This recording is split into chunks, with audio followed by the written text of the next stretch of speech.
Hello and welcome to Nudge. Today I'm joined again by Ethan Kross. Ethan is one of the world's leading experts on controlling the conscious mind. He's an award-winning professor at the University of Michigan's top-ranked psychology department, and he is director of the Emotion and Self-Control Laboratory at the university. In his latest book, Chatter, Ethan shares the story of an extremely talented up-and-coming baseball player, Rick Ankiel. Aged just 21, Ankiel was pitching for the Cardinals at the National League playoffs. During his first full season in 2000, he struck out 194 batters, racking up 11 wins to help his team reach the playoffs. He was tipped by many to be one of the best pitchers the game had seen in decades. That was all until October 3rd, 2000, the first round of the national playoffs. Ankiel went to take his pitch and threw a dud. The ball bounced off the ground and hit the backstop, letting the batter run to the second base without having to hit the ball. If you watch this clip on YouTube, you'll hear an audible gasp from the crowd. You don't get many dud throws in baseball, especially not from someone tipped to be the best. But hey, it's just one throw. Ankiel just needed to get back into his game. That, however, is easier said than done. His next throw was even worse. The crowd oohed a bit louder this time, sensing that something was off. Ankiel tried to keep his cool. His face looked calm. However, he later recalls that inside was nothing but hurt. He felt his mind slipping out of control to what he had come to call the monster, his inner critic. Now, this is a player who had barely thrown a wild pitch in his whole career, but now couldn't seem to throw a single ball straight. His inner critic was distracting him, forcing him to overthink and analyze his movements, pulling him out of his flow. He sets up for his fourth throw, and it goes wide. His fifth is also wide. And just as you think it can't get any worse, he takes his sixth throw, and it's worse than the rest combined. Another awful wild throw. Before the Cardinals gave up any more runs, Ankiel was pulled out of the game. While most of us can't say we've been through an experience quite like that, I'm sure many can empathise. We've had anxious moments where we just seem off form, struggling to hold our own. This might be on the sports field, but often it's in the office as well. To help understand why this happened, I asked Ethan why chatter, this monster inside our heads, can turn a superstar sports person into a liability. So chatter can sink us when it comes to our performance in a variety of ways. When we're thinking specifically about like work, school, or the ball field. One thing that chatter can do is it can take our habits and lead them to become unraveled. So if you think about a lot of the things that happen in sports or at work, they are the culmination of years and years of practice. And so take, for example, a football player, and I'll use the UK definition of football in how I talk about this. So we call it soccer, and I used to play soccer/football. I mean, take just taking a shot on the goal, right? I mean, we take that for granted often, but in fact, like figuring out how to get the ball into the upper left-hand corner when you have a goal kick, there are lots of things that have to happen. So how many steps away from the ball do you take? What is the angle of your body when you go to strike the ball? Where are you striking the ball with? Is it with your laces or your toe?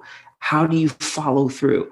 Right? These are multiple steps that end up getting linked over time through successive practice into one coherent motion. And players, good players, seasoned players, they do this without thinking. I'd argue that the same is true for surgeons who are doing complex operations on people's bodies, or presenters when they're going to talk about something, right? We don't think about how our voice is undulating up and down, and where are my hands when I'm gesticulating, and am I moving back and forth on the stage? We just kind of do it, and we do it well because we've practiced. We've gotten feedback. We've internalized it. When something breaks down in those contexts, in those performance contexts, and our chatter starts striking, what our chatter does is it zooms us in on the problem. And if the problem is that coordinated set of movements or behaviors, taking the goal kick, giving the presentation, what chatter does is it focuses on it so narrowly, it leads those skills to unravel. So The football player will start thinking, okay, well, how many steps should I take? And make sure my body is angled at a 47% pitch before I strike with my bottom third of my laces. Once you start doing that, once you start thinking at that level, at the pieces of the behavior, it totally unravels. We call this paralysis by analysis. And it's one of the reasons why chatter can be so absolutely debilitating under high performance situations. Ethan cites many studies in his book that highlight paralysis by analysis. Now, this can be in sports, but it's also true of presenting, writing, designing.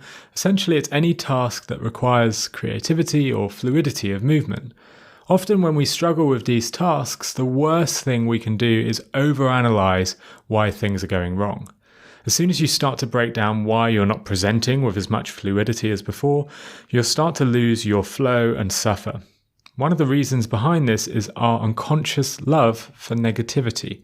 Newspaper publishers know this all too well. We humans can't help but get attracted to negative stories. That's why newspapers with a negative title sell far better than a positive angle. The same happens in our heads when dealing with difficult moments. We focus on negative aspects and fail to see the bigger picture. Researcher Bernard Rhyme discovered this in his studies, which he conducted back in the 80s. He found that people felt compelled to talk to others about negative experiences.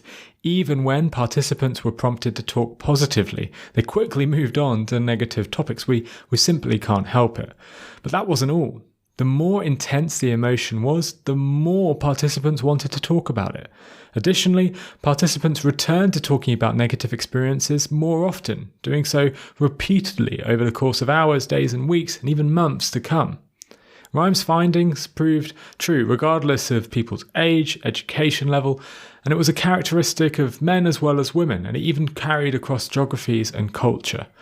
But there are ways to quell this preference for negativity. Here's Ethan explaining how. Are there things you can do once you're in the midst of the performance to break out of that? Yeah, there are some things. For example, if I'm stressed out before I talk, I'll use distant self-talk. All right, Ethan, get your act together. Like I would give advice to my kids or my colleagues or students. That can be helpful. I'll also engage in a ritual. A ritual is a structured sequence of behaviors that always happen in the same order. So they help us order our mind. You see lots and lots of athletes, interestingly, doing rituals on the ball field, I think for precisely this reason. But of course, the best thing you can do is try to prevent the chatter from occurring in the first place. And so that's something to keep in mind. Now, there was one study that Ethan ran which attracted a lot of media attention. It combined a lot of the knowledge we've already shared so far about how chatter can harm our performance and why we're attracted towards negativity. But this study went even further. In the study, Ethan attempted to figure out if negative mental experiences could result in physical pain. In other words, could bad mental health have physical side effects?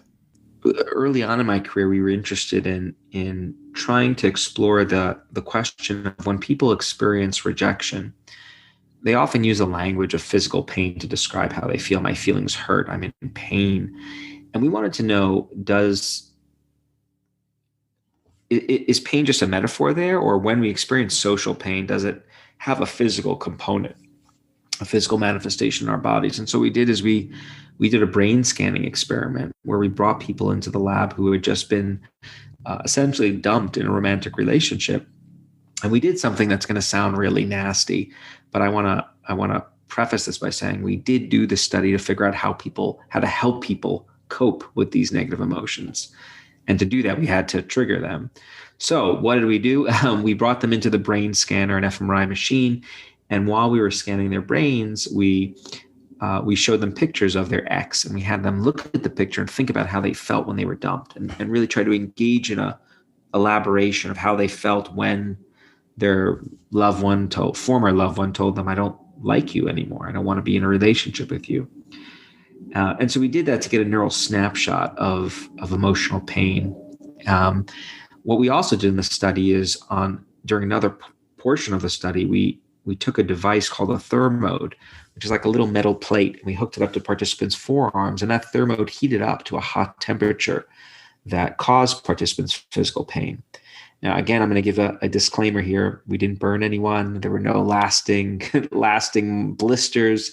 The pain we induced was very much akin to holding a hot cup of coffee without one of those protective sleeves. That hurts. And you put the coffee cup down, but once it goes down, the pain goes away. What we saw that was so interesting in the study was an overlap in terms of the same parts of the brain that are involved in physical painful sensation also became activated when people were experiencing social rejection, which provided some preliminary evidence suggesting that there is some physical component to experiencing emotional pain. That study was done a long time ago. Since then, over 10 years at this point, since then, what we've learned is that chatter can have a host of negative physical health implications. The pathways are distinct that bring this about, but they are pretty compelling. And so what we know is that the kinds of perseverating over negative experiences, which is what chatter is all about, that predicts things like chronic stress reactions that are linked with certain kinds of inflammation, cardiovascular disease, certain forms of cancer. There's even work linking it, showing how perseverating over threats in your environment can lead to changes in the way our DNA is expressed. I think that work really powerfully shows just how deep these effects of chatter can be. Pain experienced in the brain is akin to physical pain. That might be glaringly obvious to anyone who's struggled with their mental health, but it's a useful reminder for all of us about the serious implications our mental state can cause us. So what can we do to beat these painful emotions? Well, one of the most common pieces of advice is to talk to others, to chat with friends, to share things with your spouse or family. We can all picture people who keep things locked up within themselves, only making the problem worse and worse. But is talking with others actually a good idea? I asked Ethan. Yeah, so other people, precisely because another person isn't going through your problem, they've got distance from it. So they're in a prime position to help us work through it. But other people can be either an incredibly powerful aid in allowing us to work through our chatter or a vulnerability. And what's a bit ironic is that the message that is often delivered in popular culture about how other people can help is what research suggests is the wrong message. So we often hear, when you're experiencing chatter, find someone to talk to, just get it out, vent your emotions. What we know is that venting alone doesn't help people work through their chatter, and it can sometimes make it worse. If I find someone let's say I come to you, Phil, to talk about something that's really bothering me, I need help with it, and I just tell you about what happened and what I felt, that makes you and I feel really close and connected, and it strengthens our friendship bonds, and that feels good. But if I'm just venting, if you're just egging me on by, really, they said what? And how did you feel? Tell me more. That makes us feel connected, but it doesn't do anything to help me shift my perspective or think differently about the problem. If anything, it just keeps my negative thinking alive, right? Because I leave the conversation, so glad I just spoke to Phil, but God damn it, and all those negative thoughts are active. It's counterintuitive, but it's backed up by some pretty hard science. Often venting your problems with others only makes the situation worse. Bernard Reim, the researcher I mentioned earlier, found in study after study that talking to others about our negative experiences often doesn't help us recover in any meaningful way. Sure, sharing our emotions with others can make us feel closer to them and more supported by the people we open up to, but the ways most of us commonly talk and listen to each other do little to reduce our chatter. Quite frequently, it only exacerbates it. More often than not, the others who we speak to, even with the best intentions in mind, they ask us to retell the problem and get into all the details. If we've been through a breakup, they'll want to know exactly what he or she said. If we're having a tough time at work, they'll ask for examples of when your boss has been unfair and rude. Resurfacing and ruminating over negative emotions like this rarely eliminates the problem. Instead, studies show that it actually makes us feel far worse. Here's Ethan talking about a better way to have these conversations. And so what research suggests the best conversations do for managing chatter are actually two things. They do allow us to express our emotions to some degree. Like it is important to establish an empathic connection with another person. And you need to know a little bit about what they felt and what happened to them. But at a certain point during the conversation, the person you're talking to starts nudging you to change your perspective. So, if you came to me with a problem, I'd learn, all right, tell me about what happened, Phil. How'd you feel? That sounds awful. That guest really did sound like a total pain, a real pill. But you've had other guests that were curmudgeon-y before, right? You got over it. How'd you deal with those? Or, you know what? I dealt with something like that similar in my lab a couple of weeks ago. Here's what I did. So what I'm doing there is I'm in no way trivializing your experience. I'm learning about it. I'm giving you an opportunity to share your emotions. I'm showing you I care, but I'm not just egging you on, getting you to get stuck in it. I'm trying to then shift to a solution-oriented, problem-focused mode. And the best kinds of conversation for managing chatter do both of those things. So they establish a connection between two people, an emotional connection, but then they start talking about solutions. And so I think it's important to keep both of those features of productive conversations in mind, both when you're seeking chatter support and when you're providing it. There are many very reputable public health organizations right now that for COVID advocate finding someone to vent your emotions and just express it. And it's somewhat shocking given the data that does not support that idea. So I do think there's real value in disseminating this information. So next time someone comes to you with a problem, don't ask them for all the nitty-gritty details. Try to zoom out. Try to help them think of times when they've gone through similar problems and made it through to the other side. Give examples of others you know who have dealt with something similar. Help them see the bigger picture in an empathetic way. It's an important skill for all of us to learn because not having people to talk to at all can be far worse. As Ethan shares in his book, not having a strong support network is an equivalent risk factor for death as smoking more than 15 cigarettes a day. In fact, it's an even greater risk factor than consuming excessive amounts of alcohol, not exercising, being obese, or living in a highly polluted city. So make sure that you can talk with others, but try to have those conversations in a productive way. Towards the end of my conversation with Ethan, I asked if he stumbled upon other counterintuitive findings like this during his career. Another just non-obvious tool is experiencing the emotion of awe.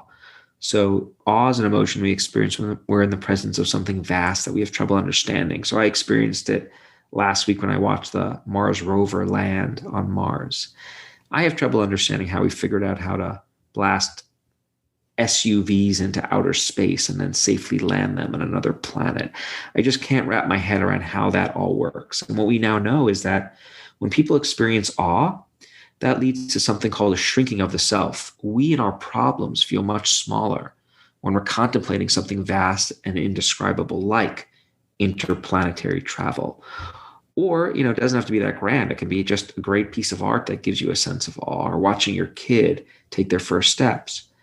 And so that's another tool that exists for managing chatter, right? Experiencing that emotional state.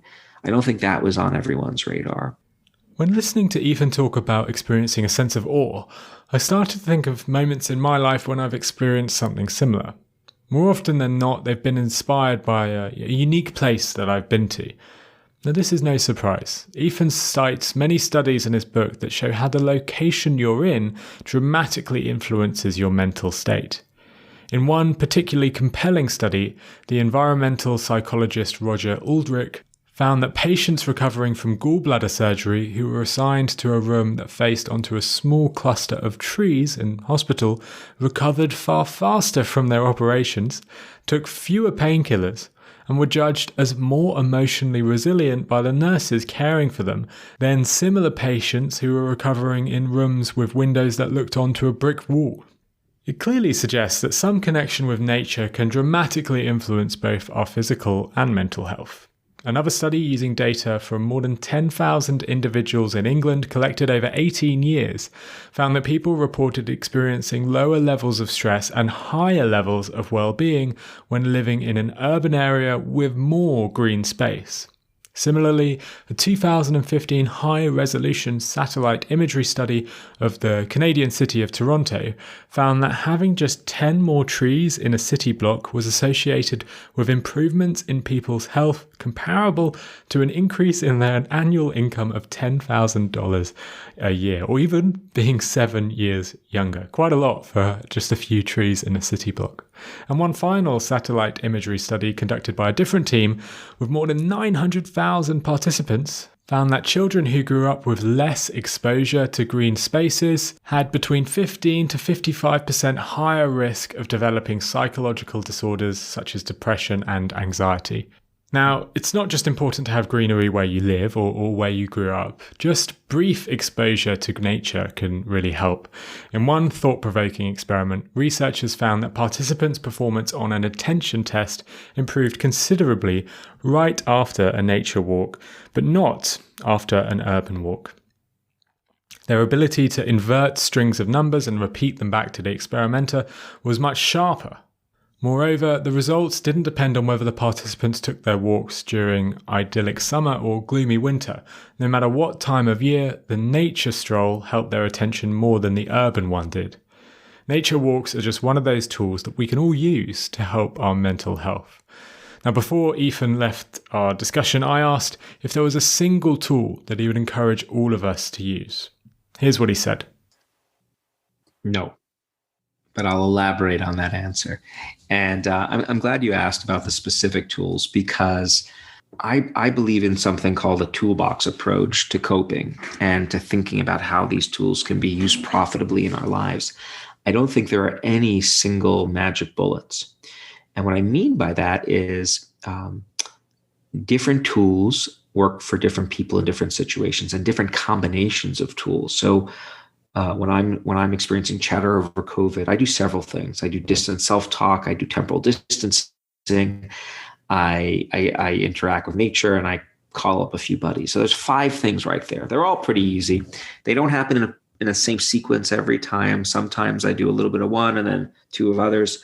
But I found the chatter cocktail that really works for me. I think that's probably true for most people, that there are different combinations of tools that work for them in different situations. And those combinations may be slightly different for you as compared to me. So my advice for people who are interested in using these tools is to read through them. I've summarized them at the end of the book, and iterate, try one out, then try another, try 2 in combination. Use the ones that work for you. Don't use the ones that don't, and find the unique cocktail that works for you.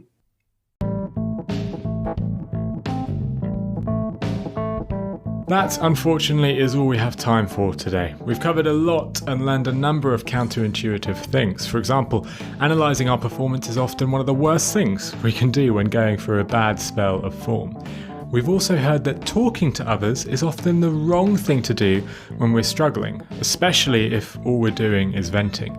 And we've heard that our environment can dramatically impact our mood, improve our attention, and help us recover faster from illness. If you've enjoyed this show, you will undoubtedly love Ethan's book, Chatter. I've left a link to the book in the show notes so you can pick up a copy there. And I'll be back in 2 weeks with another episode of Nudge. In that episode, we'll be back to focusing on more marketing tactics to improve your work. If you want to make sure you don't miss that episode, then hit subscribe on your podcast player and sign up to my email list, the link to which is in the show notes.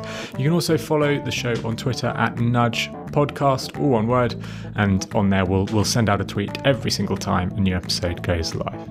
Okay, that's all. Thank you again for listening to this episode of Nudge.